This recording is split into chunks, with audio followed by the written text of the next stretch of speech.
nasta'in ala umuri dunia waddin. Assalatu wassalamu ala asrofil anbiya wal mursalin wa ala alihi washabihi ajmain. Amma ba'du. Saya Neneng Nurhayati dari semester 5 Sekolah Tinggi Ilmu Tarbiyah Sirajul Falah.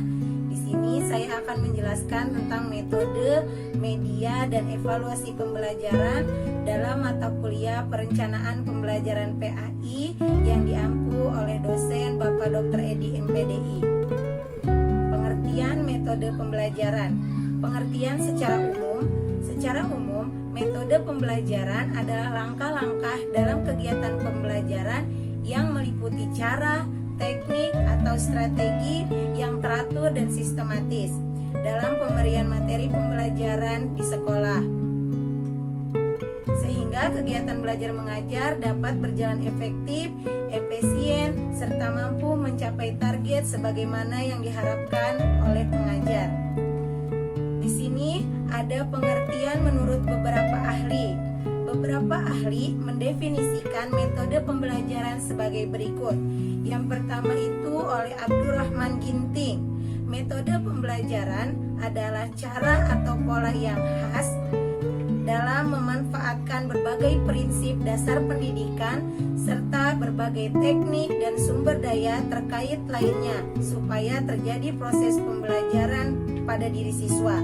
Selanjutnya oleh Hasbi As-Siddiqi, yaitu metode pembelajaran adalah seperangkat cara yang dilakukan guna mencapai tujuan tertentu dalam proses pembelajaran. Adapun fungsi metode pembelajaran yang dirangkum oleh Saiful Bahri Jamroh dan Aswan Zain menjelaskan ada beberapa fungsi metode pembelajaran, yaitu sebagai berikut. Yang pertama, metode pembelajaran sebagai alat motivasi ekstrinsik. Yang kedua, sebagai strategi pembelajaran. Yang ketiga, sebagai alat untuk mencapai tujuan pembelajaran. Selanjutnya, tujuan metode pembelajaran. Adapun tujuan metode pembelajaran adalah sebagai berikut. Yang pertama, untuk membantu guru dalam kegiatan mengajar dan pemberian materi kepada pendidik agar sesuai dengan kebutuhan siswa atau anak didiknya di dalam kelas. Selanjutnya, memudahkan proses belajar mengajar sehingga target atau tujuan yang telah ditetapkan bisa diraih dengan maksimal. Dan yang terakhir, untuk membantu siswa dalam mengembangkan kemampuan atau potensinya. Adapun manfaat metode pembelajaran. Beberapa manfaat dari metode pembelajaran antara lain, yang pertama adalah semakin beragamnya metode pembelajaran yang diketahui oleh seorang guru akan semakin mengasah kreativitas, inovasi di dalam guru mengajar. Selanjutnya, adanya metode pembelajaran akan membantu guru untuk menyajikan materi dengan baik sehingga bisa diserap secara maksimal oleh peserta didik di dalam kelas. Dan yang terakhir, membantu guru di dalam masalah manajemen kelas. Adapun macam-macam metode pembelajaran.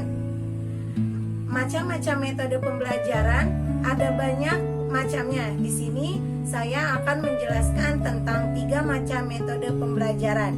Yang pertama, metode ceramah. Metode ceramah tidak asing lagi di telinga kita. Metode ceramah adalah metode yang paling dasar atau konvensional dalam proses pembelajaran. Metode ini dilakukan dengan cara menyampaikan informasi atau pengetahuan kepada siswa secara lisan. Metode ceramah adalah metode yang praktis, ekonomis, serta mudah dilakukan. Lalu yang selanjutnya adalah metode diskusi. Metode diskusi pun adalah metode yang paling sering kita temukan di dalam kelas. Metode diskusi adalah metode pembelajaran melalui pembentukan kelompok-kelompok diskusi antar siswa untuk membahas suatu materi atau menyelesaikan suatu masalah. Yang ketiga yaitu metode demonstrasi. Metode demonstrasi adalah metode pembelajaran yang dilakukan melalui praktikum sehingga siswa dapat melihat, mengamati secara langsung apa yang tengah dipelajarinya. Itulah pengertian dari metode pembelajaran. Selanjutnya, pengertian dari media pembelajaran. Pengertian media pembelajaran adalah segala alat pengajaran yang dilakukan untuk membantu menyampaikan materi pembelajaran di dalam proses mengajar sehingga memudahkan pencapaian tujuan-tujuan pembelajaran. Sedangkan menurut Briggs 1977, media pembelajaran adalah sarana fisik untuk menyampaikan isi materi pembelajaran seperti buku, film, video, dan lain sebagainya.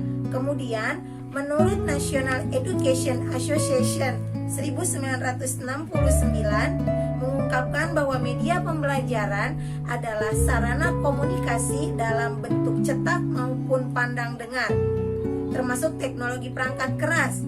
Dapat disimpulkan bahwa media adalah bagian yang tidak dapat dipisahkan dari proses belajar mengajar demi tercapai tujuan pendidikan pada umumnya dan tujuan pembelajaran di sekolah pada khususnya. Yang selanjutnya yaitu manfaat media dalam pembelajaran.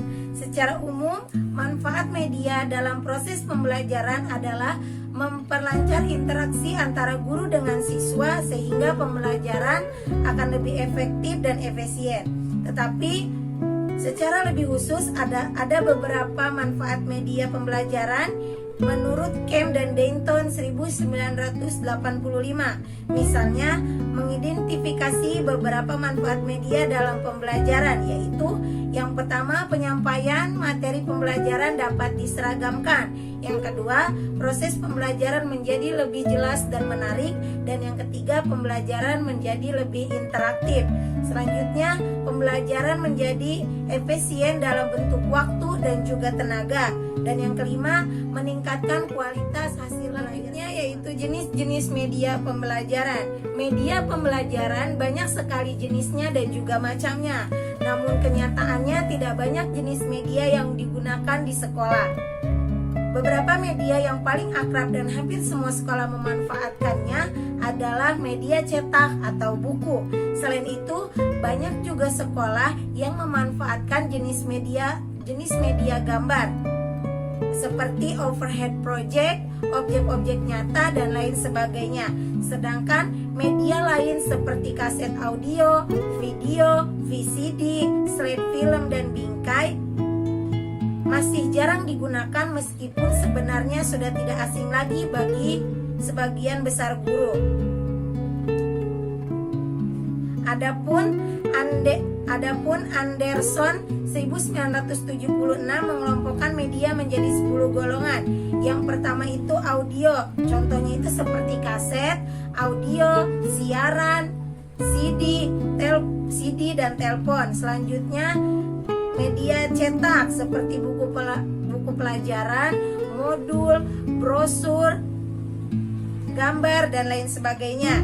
Selanjutnya yang ketiga itu audio cetak. Audio cetak itu contohnya kaset audio yang dilengkapi dengan bahan tertulis. Yang keempat, proyeksi visual. Proyeksi visual seperti film bingkai atau slide. Yang kelima, proyeksi audio visual seperti bingkai slide yang bersuara. Selanjutnya visual gerak. Visual gerak yaitu film bisu yang hanya menampilkan gambar saja, tidak menggunakan suara. Selanjutnya objek fisik yaitu benda nyata, model, spesimen, dan lain sebagainya. Dan yang selanjutnya manusia dan lingkungan, contohnya itu guru, pustakawan, laboratorium, dan laboratorium. Dan yang terakhir yaitu komputer seperti CAI yaitu pembelajaran berbantuan komputer, dan CBI pembelajaran berbasis komputer.